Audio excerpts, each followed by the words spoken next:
two totally true peer startup stories of pop-up success. So we're going to take a look at first, what do we mean by pop-ups? What we're trying to narrow it down to, we're hearing this term used a lot of different ways, but it's a one-off or a series of one-off events that build community and access to local food. So this is not the same thing as if you guys decide to run the farmer's market every Friday for 6 months. The idea is that these are one-offs, or maybe you're going to do one a quarter, or there's a month in which you're going to do 2 or 3 of them, but it's not meant to become the focus of your work. It's meant to become a value add to the community rather than an ongoing commitment to run a farmer's market or a buying club or something like that. So not a farmer's market. These are not weekly events for months at a time. Okay? When should we have a pop-up? When do these tend to happen? There isn't any set rules yet. We're seeing all sorts of different kinds of successes. At your monthly Meet the Co-op event, also we have seen co-ops start to go from, who here has a monthly Meet the Co-op event? Like at a bar or a library or something like that? Okay. So we see those periodically at different stages of development. A lot of startups say to us it works best if alcohol is involved. But what we're also finding is for some co-ops, it works best if there's farmers involved. And so we've got one co-op, Clipper City Co-op, at least I know for sure, that is doing a monthly meetup where they're just inviting 2 or 3 farmers to come out and bring their wares and get featured. And so people come to the monthly, hey, what's going on at the co-op meeting? It actually is kind of a meet and greet, meet the farmers, and then they trick you into starting their committee meetings. Hey, who wants to stay and join us for a committee meeting? And that seems to be working pretty well. So that's one way you can time pop-ups. They're the only one I know who's doing that so far. Once a month for a season when access to local is scarce otherwise. Some communities don't have a farmer's market through the winter, and so they're providing a once-a-month opportunity, maybe for 3 months, for people to connect to local food in a season when it's not otherwise accessible, and also to provide a market for the farmers. You're developing 2 relationships at once. You're connecting your owners to the concept of what a co-op provides. It provides access to local foods, connection to who grew my food, but also, with a lot of pop-ups, community space.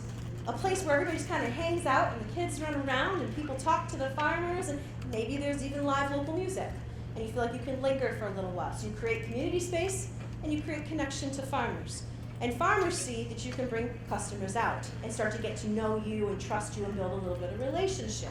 In the winter, if they don't have a farmer's market outlet, you're solving a problem for them, which they like to see you doing. That builds trust.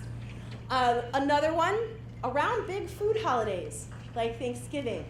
And I think Carol's going to speak to this from Shared Harvest. Chicago Market did one that I think inspired them at the Thanksgiving season. They've never done one before. This is a startup in Chicagoland, stage 2A development. And they decided, well, that's the big food holiday, right? Let's show people what we can do.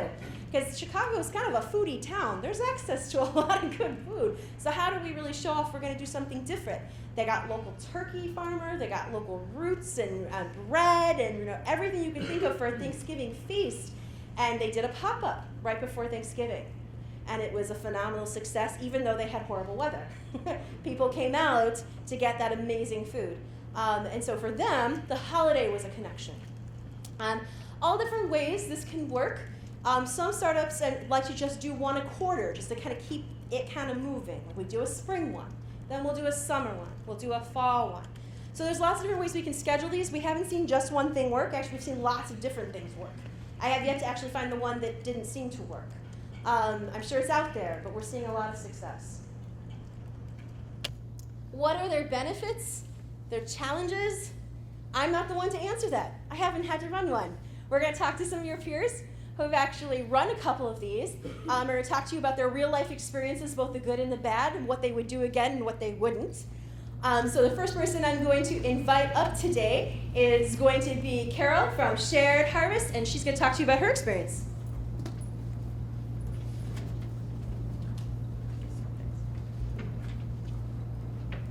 Hi, everyone. Carol Rauschenberger, Shared Harvest. We're from Elgin, Illinois. And I'm going to click this here, see if it works. Am I pointing at? Okay, Shared Harvest.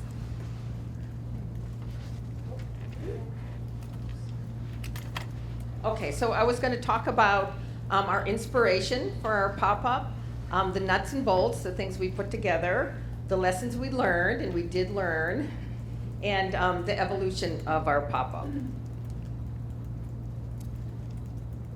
Okay, so the inspiration for our pop-up was the Chicago market. They did the Thanksgiving market. And we tried to jump right on that and said, listen, we can get this together before Thanksgiving, even though we didn't have a location. And our big setback there was not one organic turkey available in the Chicago area by the time we looked. So we said, okay, we'll wait till after Thanksgiving. So we went into a winter pop-up market. So our first one was Monday, December 14th.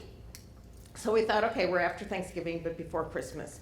And so that's where we put it together. So the first thing we thought was, okay, location. So we thought, do we have it outside? Do we have a possible location, but we knew they would never let us in there to do that. Were there any big spaces inside that we could think of that had good parking? Because you always have to think good parking. No, we couldn't find anything. And then our co-op president actually is part of a buyer's club. I won't mention their name because we are recording this. But there was a buyer's club that came every Monday or every other Monday to the American Legion in town. So she called them up and said, could we do a little co-op pop-up next to your buying club? And they said, sure. And so we thought it was a nice combination. They thought, okay, I'm going to get more customers. And then we thought they're bringing their buying club people in that could be our customers. So that's how we got the first one going. So we put it together in about 2.5 weeks. So the buying club was going to be there from 4 till 6. We made it from 4 till 7 and asked them to stay an extra hour. And we got a hold of really vendors from our farmers market in the summer. So mostly people that we knew. So that's our first place. And we since have looked, though we have a lot of connections, we have looked at the local harvest.org, which has, I think, vendors all over the country. And then I'll talk a minute about logistics, but we did realize at a later time that you do have to know a little bit about the laws that regarding food and food safety and things like that. So that was our lessons learned. So we just got everybody together that first time on the 14th of December, and I'd say we had about 60 to 70 people show up. And we sold probably, I think, 4 or 5 shares. And for us, that was a great, what we all look is for that intersection of possible shareholders and when they might buy from you. So that was good for us. So from that, we learned that we needed a lot more organization than we had that first day. The person that was running it showed up late. The vendors were there first. We had a big room with tables that we had to have organized. We needed a schedule of volunteers because we needed a greeter that would come in and say, welcome to Shared Harvest pop-up, and take someone to take names as well as someone to sell shares. So we had to organize all that. So we, after our first one, we had such success, and the vendors were actually asking us to do another pop-up. And it is, Elgin had, someone had organized a few years before a winter market, but it hadn't been successful. And they hadn't, I think one of the reasons being, not the location so much, as they just let anyone come in and be a vendor. And so we had like cosmetic people and, like coffee cakes that were not exactly good for you. So we were much more thoughtful about our vendor list, number one. So we were sort of, looking like we're gonna take the place of that winter market. And for our promotion, you could see the little thing we did was our, sort of our brand, our winter market. And we put up a Facebook event. We MailChimped our list plus all our members, of which we have a list of maybe over about 1,200 people that we've collected over the last 3 years. We were on meetup.com. We did some posters. And then we've started more recently doing cross promotions with other organizations that are interested in this, like the Green Group in town and sustainability groups. So that's how we got the word out. And we thought 60 was pretty good for our first time out. Lessons learned. So by the time we had our first in December, our second in January, and as we were planning our February one, because again, in our January, we probably had 120 people come, and people were super happy. I'm telling you, the meat vendor said they sold more meat at our pop-up than they sold at Logan Square in Chicago, so we were kind of happy with that. But I think there's also a void. There's no, sort of this food in Elgin most of the time. So what we found out was we had a meat vendor coming for February that was not licensed. They said they're not licensed to sell. And we thought, oh, you think everybody has a license? Well, so Heather, our secretary treasurer, decided to take that on. And I just kept saying, don't call the city, don't call the city, call the county, talk to the county. The county never answered her. And so by the time we got to the city, they called us back and they said, well, okay, we're coming to do a site location review. We have to look at their plumbing, we have to look at their health code, we have to look at their, and we're like, oh my gosh, maybe this was opening a can of worms. And then we called the buying club that had been coming there for like 12 years, and they said, cut. They have no licensing to be where they were. So we had to cancel that one because we didn't want to put them at risk. That buying club that's been going on for many years, we were putting them at risk. So we actually canceled it for unknown reasons, no one knew, and just scheduled it for the next week. And at that point, we had the health inspector come, they had to come and inspect the American Legion.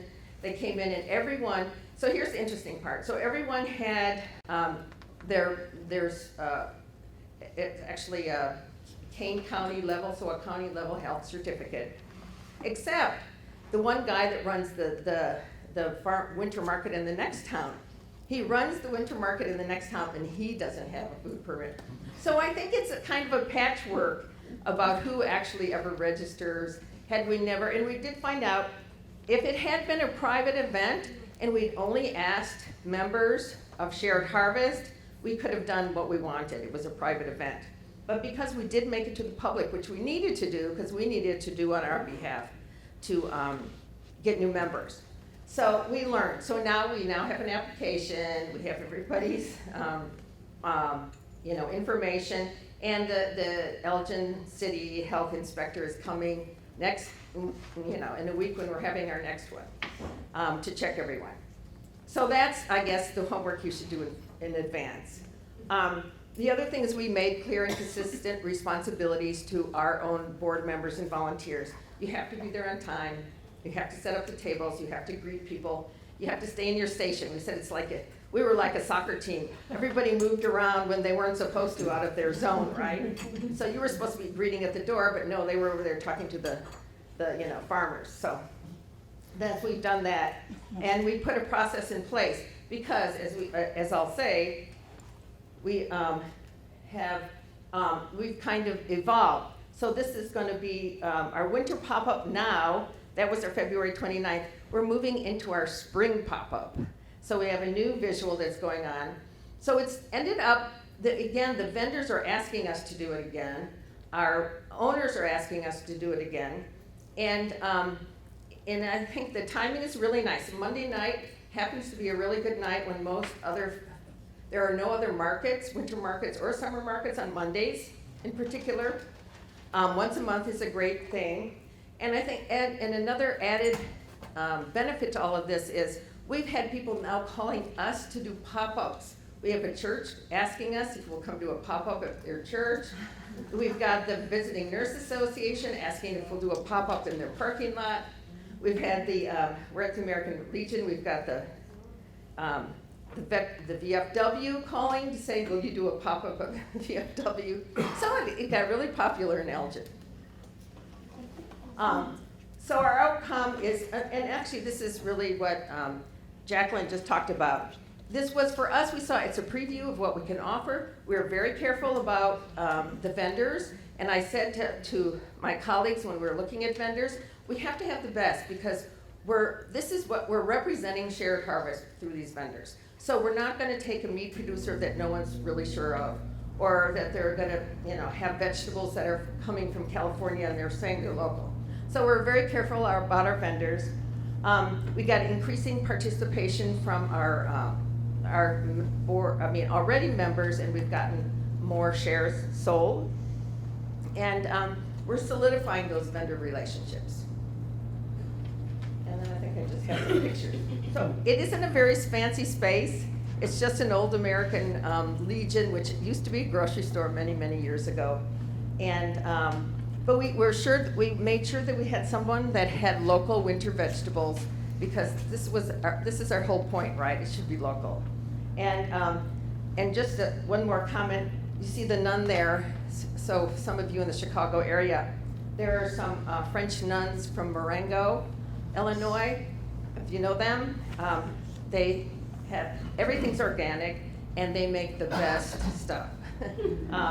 We're talking about tarts and quiches and chocolate croissant and things like that. So they're a big draw in themselves. And then we had various other people. So it was very successful. As I say, we went from 60 to over 120 people, and we're going to continue possibly every month. We're going to stay on the Monday nights, and we're on the opposite Monday of that buying club. So they're there on one Monday, and then we're on the opposite Monday. So that's our story. Thank you.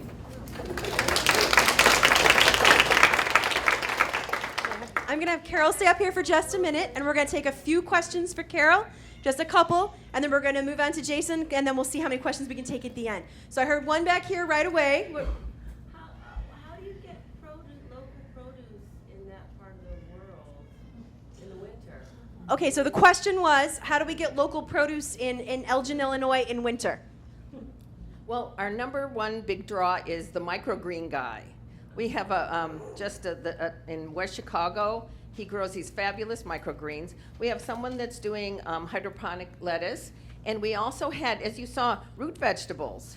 We had potatoes, and we had carrots, and a few other things, and we had local eggs and meat and things like that. But there are, people used to have root vegetables in their basement, right, all year. So we made sure that we had those. Quite often the hard squashes and stuff too. Yeah. So, okay, question here. Did you charge the vendors for space? Okay, so the question was, do we charge vendors for space for this? Okay, when we were there, the first couple times, we did not. We just said, please come, this is an outlet for you, this is, for both of us. And we were paying $75 for the space that night. And then we found out when we were on the Monday of our own, we have to pay $120. So we just asked the vendors to throw in $10. So that's all we're charging, $10 to be there. And as I say, I think that the meat and Sitka salmon, we had Sitka salmon as well. They said they did very well. I mean, I think the meat person said over $1,000.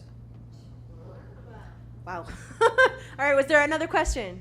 Over here. I just wondered how many vendors you had? Well, Okay, so the question's about how many vendors? I think we can fit 12 in the room. And so I think we had probably 11, and we're just saving some space for new. All right, we're going to take one more. Are these vendors that are only working with you at your co-op, or do you also reach out to places that don't go through your Okay, so the question, I'm not sure I fully understood the question. So are they working only with vendors who work exclusively with them, or? For example, at ours, we work with a lot of local farmers, and then we have the farmers market, and a few of the new producers at the farmers market don't want to go through us as well, but I wanted to Okay.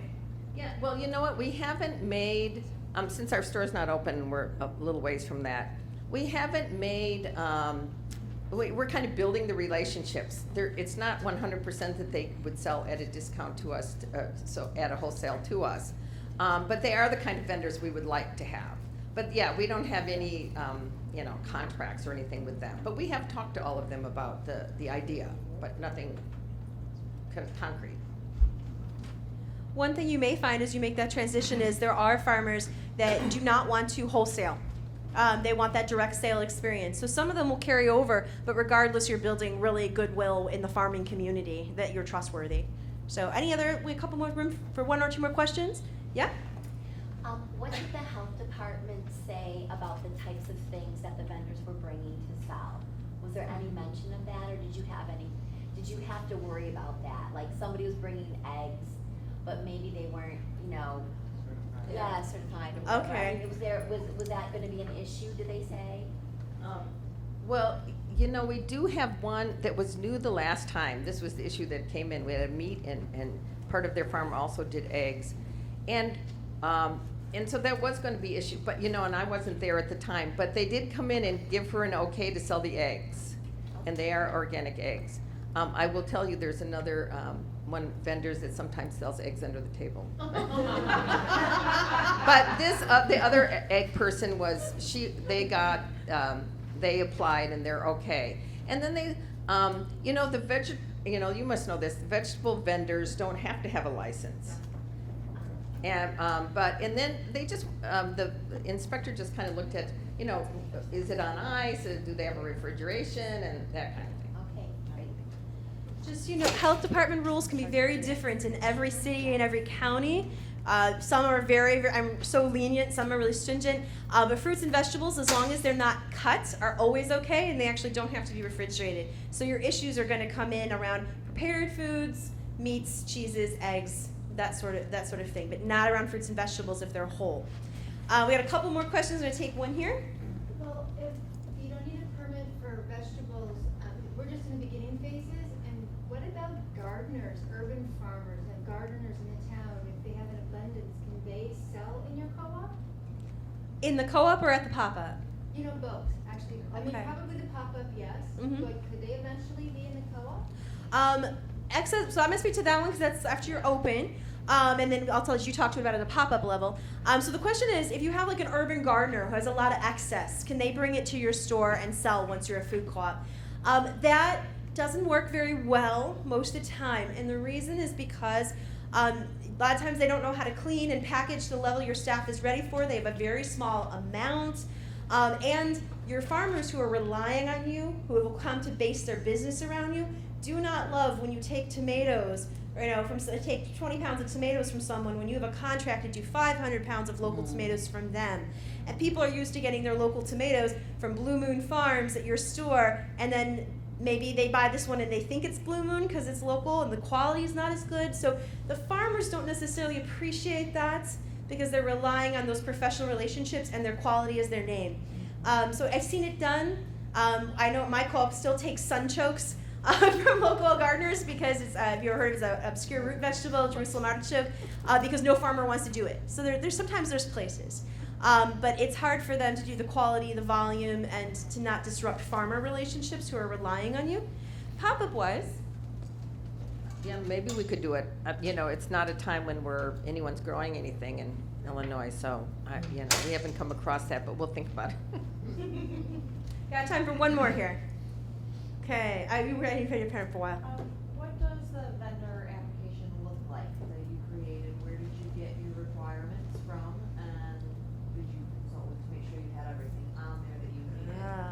I foresee lots of requests for your vendor app. Here we go. Well, we did, I think we took a couple vendor apps that we found somewhere else and, Frankensteined it together. So we didn't pass it by anybody. Maybe we should. Health department, but they'll probably make us redo it all. So, that, dreaded health department. But yeah, we'll share it, for sure. That one that we put together. If there's interest in that, raise hands here. Is there people who are interested? Okay. So we're going to be you have the presentations on your little memory key, but we're going to be putting them on our website and any materials. So I'll see if I can get that from Carol and we'll add it to the website. Okay? All right, we're going to move on to hearing Jason's story. He is from local Motive in Silverton, Oregon. Stage 1 co-op. Started doing these things early and doing them right. So we're going to hear from Jason. We're actually no longer a local Motive. We have switched our name. We're just Silverton Food Co-op now, but that's a whole nother story. And we actually do a lot of sunchokes, a lot of Jerusalem artichokes, more than we can handle, I think. Well, I'll take you back to August of 2015. The farmers market was in full swing for us, and we have a pretty vibrant farmers market. We got started in October of 2014, so we're pretty new, 76 owners right now, and in a town of 10,000 people, just to give you a little idea of what we were working with. But the farmers market is really vibrant. We get people from surrounding communities coming in. It's the only one within, 25, 30 miles, so we get a pretty good crowd. And but we were really kind of what we thought was a real plateau, because we had hit pretty strong with 20 some owners, and that was, we were excited about that, but we leveled off there for quite a while and got kind of nervous. And we had a lot of impatience from our 22 owners about when are we going to open the store, of course.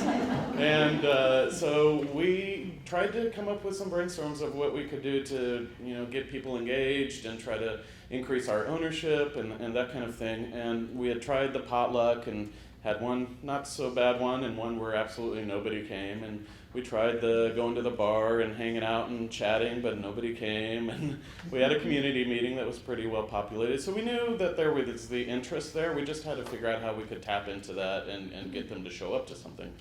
And one of our owners, I had come out for the CCMA in Boise and saw their little cool kiosk in the airport. And then one of our owners was an owner at the Fort Collins, and that's where she grew up in Fort Collins, Colorado, and really loved the idea of that kind of feel and thing. So we wanted to give our owners a kind of a tangible way that they could interact with us and kind of see what the store was all about. And so we started talking to all the farmers market vendors. That was our core group, and asked them if they would be interested in doing something like dropping off their produce and goods with us, and maybe we could rent a local, little place downtown. There were some vacant buildings. We considered asking one of the property owners if he'd let us rent it for a weekend or something like that. But we actually ended up getting pretty lucky, because where we had our board meetings, which was at the local brewery, the owner of the local brewery is a champion of everything local in Silverton. And so he instantly was like, whatever you want, just let me know. And so he gave us half of the building, which is a room about this size or so, and let us set up a grocery store for the weekend. And so we decided to make it a 2-day event, and we did a noon to 4 time slot. The very first one we did was in October. And we had 2 goals. One was we really wanted to build our relationship with our local farmers and vendors, and we wanted to grow our ownership base. And so the first one we did was in October, right after the farmers market closed, so people still had that, drive to get their veggies and things like that. We knew there would be that desire because everybody's bummed when the farmers market closes in the summer. And so we decided to do it, I think it was the 2 weeks after the farmers market closed. And we started off Friday night. We had an owner's reception where we specifically just invited all of our owners to come, and we opened up the pop-up just to them. So we had all our farmers and vendors drop off everything that Friday. We spent all day setting up tables, and you can kind of see a little bit of it here. We had a really cool little buffet to work with where we set things up, and this is one of our vendors who makes some herbal salves and lotions and things. And then we had an info table, and we had tables kind of wrapped around the side of the room, and set up produce and tried to kind of mimic what a grocery store might look like the best we could with what we had. We had a farmer who let us use his freezers, and we found a kind of gnarly looking glass-fronted cooler at a garage sale and used that, dressed it up, and tried to cover up the bare wires and whatnot. So we opened it up to them. We had a local restaurant who's like a farm to fork kind of restaurant, and he made this gigantic charcuterie plate for us, and with cheeses and stuff, and had almost all of our owners at that point, which was 22, came and brought their families, and it was great. And we got really excited because we thought tomorrow was going to be amazing. And so we spent a lot of time doing some marketing. We had 6 board members at the time, so we planned this pretty good. Didn't know really what we were doing, but we knew what we wanted, and so we spent a lot of nights and weekends planning. We send out vendor letters to all of our farmers with the expectations of when they drop off, and we told them that we were going to take 20% of everything. We decided that we were going to buy the perishable stuff outright, so all the veggies and things like that we bought outright. All the non-perishable items we bought on consignment, so they dropped them off, and whatever was left they picked up. And then there was a few things that, a few vendors that weren't quite into it, so we just asked if we could buy wholesale from them, and they were into that. So we had 3 different ways that we went about getting our goods. And eventually we recruited volunteers. The first time we did it, we did not, because we didn't know what, we didn't know what we were doing, and let alone telling other people what to do. The freezer and coolers I talked about. Decorations and display was something that we took. We wanted it to make it look as best we could like a grocery store, and we also wanted to get people to connect with the farmers, because they weren't going to be there, so we wanted them to have a way to connect with them, so we made these really cool posters that I'll show you later. And then marketing, so how do we get the word out, not just to the owners and vendors, but how do we get it out to the community, because this was an all-community thing. And so we spent a lot of time we have a really cool graphic designer that's volunteers for us, so she put together some great posters and things like that, and we just plastered them everywhere, social media, posters in buildings. We went to the hospital in town and put up a bunch of stuff, and we tried to talk to groups, wherever we could. We mentioned the pop-up for a couple weeks before we got into it. And so overall, now we made the commitment to do 4 of these, so 4 weekends. We didn't really plan it this way, but they ended up being spaced every 2 months. We just had our 3rd in February, and we're doing the next one the first weekend in April. But so overall, for the 3 that we've done, we've spent about $1,000. The first one, we took a huge hit on the perishables because we had no idea how much we should be buying. So that was quite a thing. We ended up, the board members took some home, and then the rest of it, we gave it all to SACA, which is our local community aid. So most of it went to them.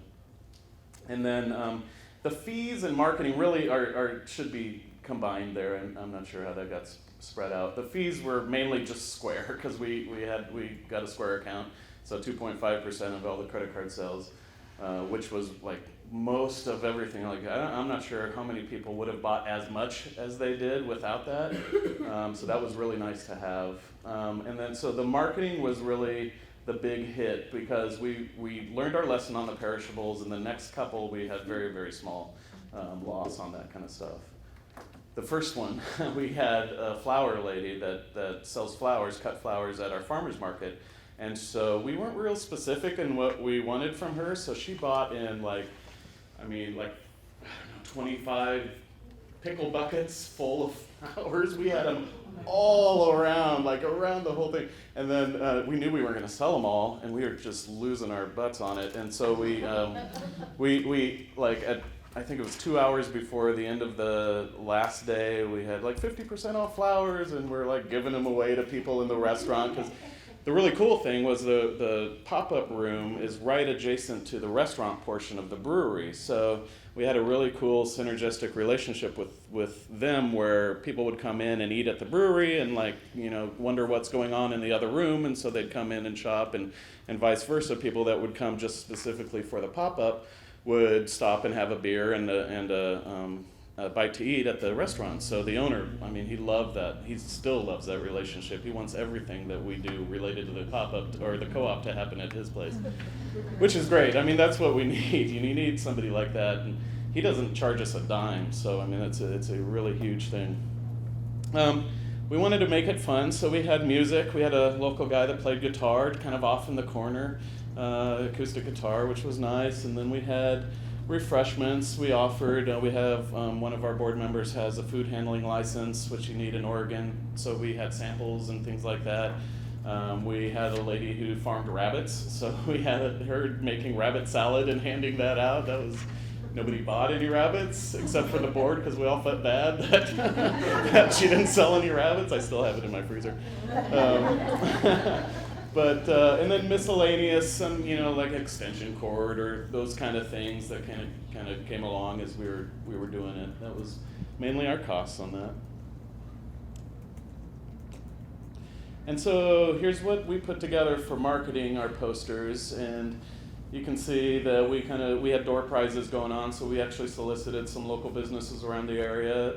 We had a jewelry lady give us a pair of earrings. We had some gift certificates to some bars and restaurants around the place. Actually, we got way more than we thought, so we were able to spread it out throughout these 3 pop-ups that we had.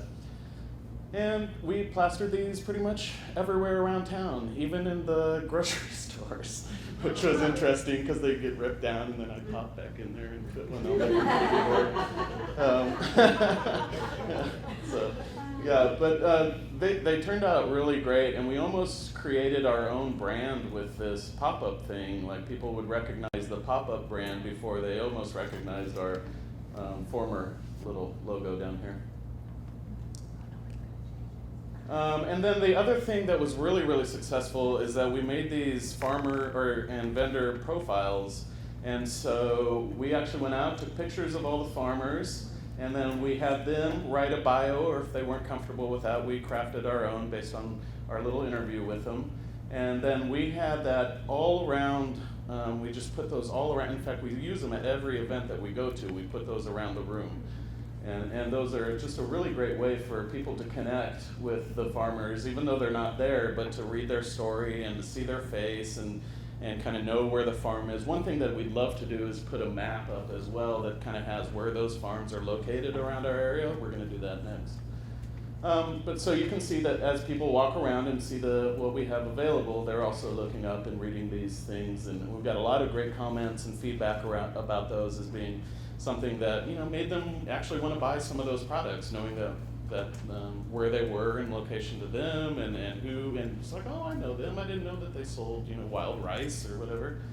So we had a really good connection there. And one thing that Square actually is an amazing database of information. It's kind of limited in that it's just credit card sales mainly. If you track the cash right, you can also get good data off that too. But so we learned that so we had the October pop-up, and then when we had the December one, we could see that we got 78% of the customers were brand new. So that told us, like, we're doing a good job getting the word out there. We're getting more people coming. And we thought it was good to have 25% or so returning customers, and that's been pretty steady. So we'll see how the April one does, and we expect to see the same kind of results from that.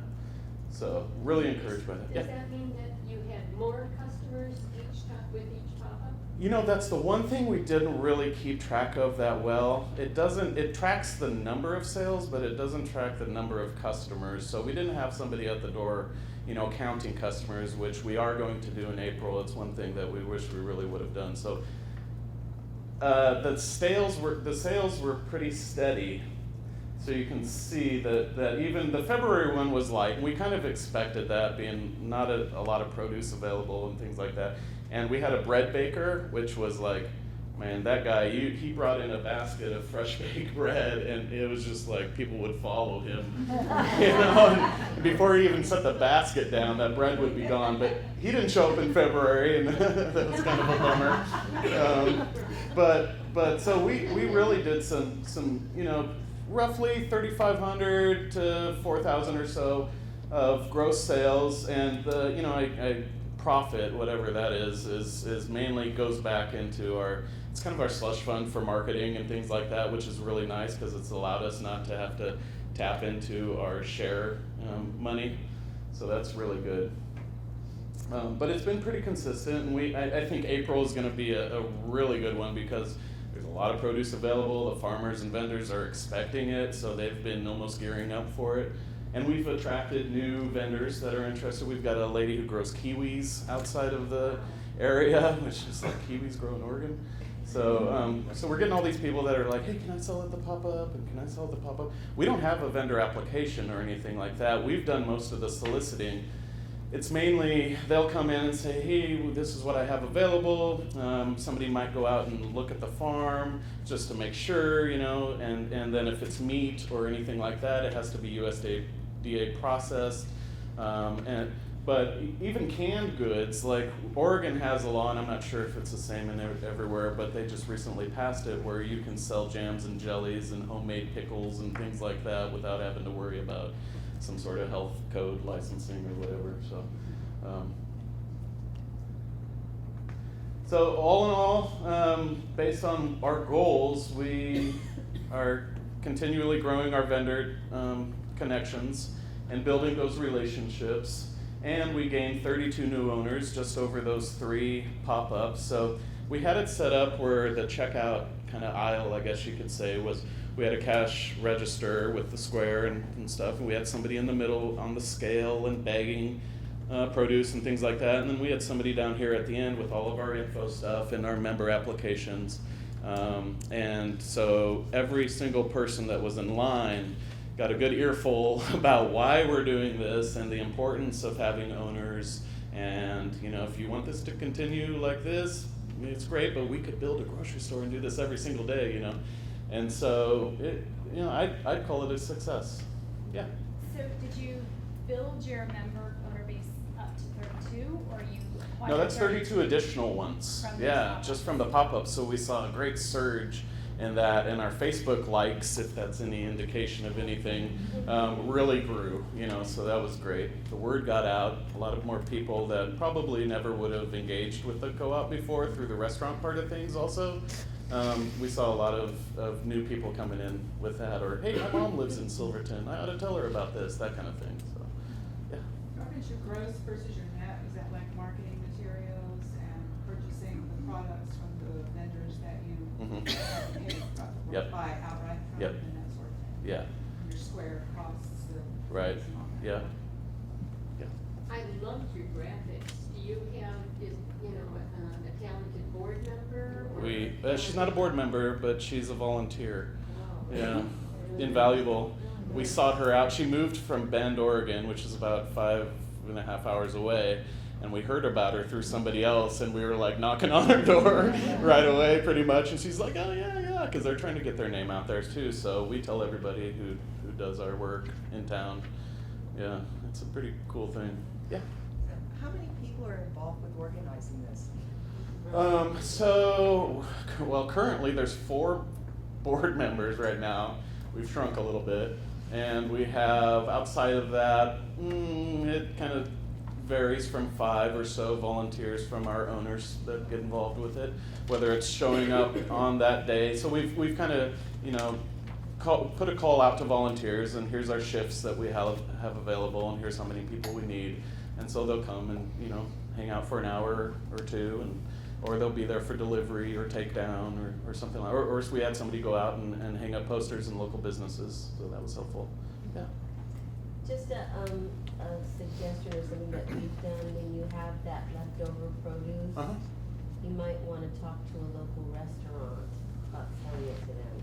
That's not a bad idea. Well, Last time we yeah. did a pop-up, we ended up being able to unload all of our leftover produce. We actually tried that with the brewery that we were working next to, but he said that he didn't want to upset his distributors. So we actually weren't able to do that with him. But we thought the best use for that was just with the Silverton Area Community Aid, because they get that stuff out the same day to people that can really, really use that. So fresh produce and even some of the meats that were left over. One of the guys was like, I don't really want to come and pick that up. So we gave that to them too. Yeah. When you're talking about these 32 new members, do they actually write checks at the pop-up, or are they commitments? Checks or Square. Yeah, we took ownership money through Square. Yeah. Okay. Yeah, we tried to get something out of them. Yeah, even partial payments too. And some people that had signed up previously for our payment plan came in and actually made payments as well while they were shopping. Yeah. Yes. Do you provide any kind of a perk to them for subsequent pop-ups if they're a member versus a non-member? Or is the No. perk just the pop-up? The Perk is the pop-up, yeah. We want it to be, we don't want it to be at all any way exclusive or anything like that, so we want it to be totally open and accessible to every single person that we could get in those doors. Yeah. Yes. You do these every 2 months? We made a commitment to do 4, and our 4th one's coming up in April. And because there's some sensitivity around competition with our farmers market, even though we don't really feel like we are competition, we don't really want to, muddy those waters, so to say. So we decided, as of now, we're going to kind of see how that goes with, the market gets back into full swing in May, and just kind of see how that goes. And if we thought maybe, well, what if we could do like the farmers market goes from 9 to 1, and then we thought, well, if we do like from 1 till 4, and then what they don't haven't sold at the market, they bring over. But then we thought, well, they'll probably just bring over all the stuff that wouldn't sell for a reason, So we didn't want to really do that either. So we're still kind of mulling that around how we're going to go through the summer with that. So it's pretty much the months at the farmer's market, it's not everything. Correct. Yeah. Anybody else? Yeah. I'm curious if that many members signed up on the spot as new member owners. Yes. What is your equity share amount? $150. Okay, thank you. That is? Is that per person or per household? Per household, yeah. All right, we can continue to take more questions. One thing I think that's always amazing to me, I got to experience one of these in person with a startup. I was visiting them during one of their pop-ups, and I think you can see from the photos that they don't photograph all that glamorously. You're using leftover space and whatever tables you can find, but when you're there, the energy's amazing. I really wish you could photograph the energy. Because I look at these and I'm like, no, you don't understand. I talked to these startups afterwards and then I got to witness one, and I saw photos from, I couldn't wait to see the photos. But, these are going to be phenomenal because the room was full of people. We were having so much fun. They looked like 6 people showed up because we're using random spaces someone will let us have and old tables. So the magic's really in showing up. So I think that one of the things the takeaway was for me was sometimes looking at these photos and then hearing the successes. It doesn't have to be glamorous. We don't need that at all. It doesn't have to cost a lot of money. Although I think that both of your cases, the glamorous marketing actually did, though, say this is going to be something special. So that seemed to be the place to sink the money or the effort. Would you guys agree? Yeah. Yes. We at one time had a line out of the, so this little table was our info table. It was down the veggie aisle, all the way around, back out and through into the restaurant, and we were like panicking. It was like, we've never run a grocery store before. It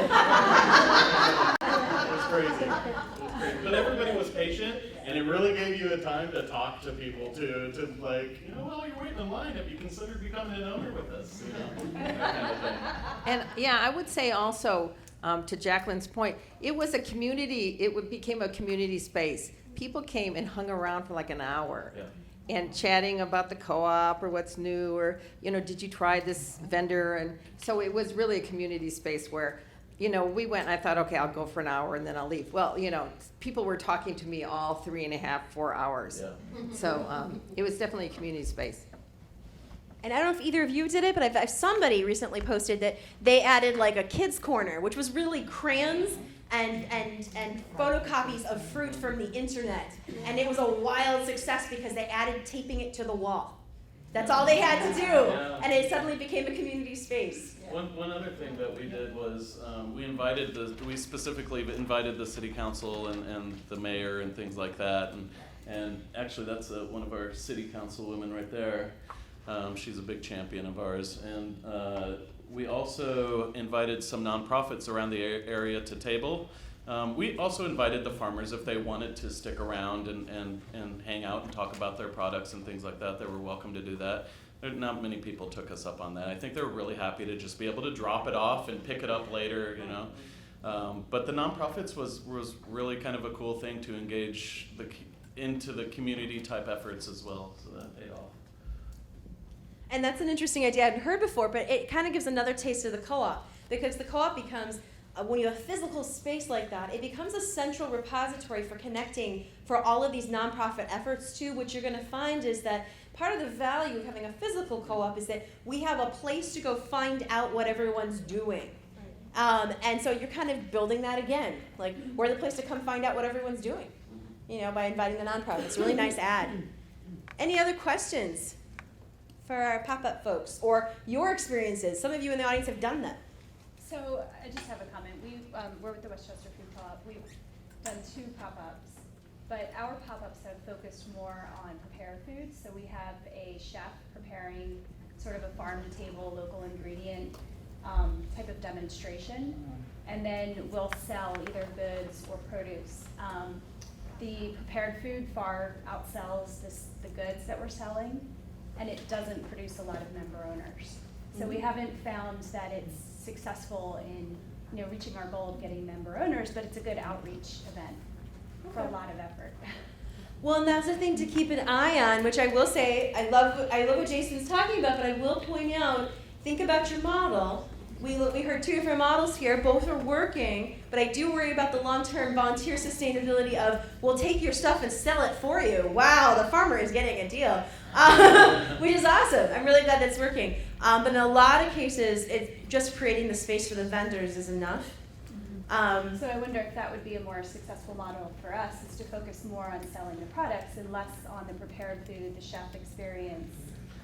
I think what was really beneficial, more than anything for us, were those vendor profiles. Like, we got so much feedback on those, and just having that, connection with not just the farmers that they see at the farmers market, but all the other ones that they had no idea even existed. And so that gave them the excitement to think, oh, maybe there are a lot of people or farmers out there that because our need in our community is serving all of over 150 that we've identified so far that don't have a market at all, really, or year-round to sell, the ones that are able to make it into the farmers market. So I think that gave them just a sense of what was possible, maybe. Yeah. Well, I would also say that for us, it gave the vendor confidence that we could draw a crowd. Yeah. That's number one. That, oh wow, they're more than just talk. There's really some action here. And then we had some of our vendors are also CSA farmers, and they put out to all their people. So we were cross-pollinating that way. So I know for example, Troggs Hollow, I'm there a CSA member for them, and I get their newsletter, and they say, come to Monday night, Shared Harvest Co-op pop. So that was a nice cross breeding of, getting people. Our farmers did the same thing. Yeah. Oh my goodness, Jason has one more slide, and I don't think we want to miss it, so real quick, we'll take a look. Well, it was the what was good and what was bad. So one thing I wish we would have done was to plan a lot earlier and really got the volunteers involved at the beginning. We did that later on. We learned that it was not just helpful for us, reducing the workload, but giving owners an opportunity to get engaged and participate in the co-op and really put their owner pants on and get to work. And the farmer profiles that I said. And then one thing that I wish we would have done is just made one point of contact for the vendors, for press that was involved, or the brewery owner that we worked with, just one single person to talk to, because the first one we had so many people trying to do everything, and it got a little confusing for people. And not to skimp on the marketing, because getting people there and letting them know where and when and what's going on is super important. And then one thing that we did was ignore community calendars. So we had the February pop-up on Super Bowl Sunday.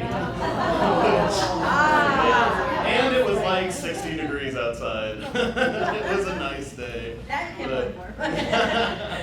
But so, those kind of things are important to keep an eye on. So one quick thing I want to tie this back to is something that I've been hearing and weaving through conversations so far all weekend, is that when a co-op begins, a co-op's already a co-op. You already have a vision and you're impacting it. And this I mean, what I love is they had goals related to their vision for why they were doing it that they wanted to meet, and that they were looking at a measurement of, is this forwarding our values and our goals and our vision? Are we producing value for the community as well as for shares and all that good stuff?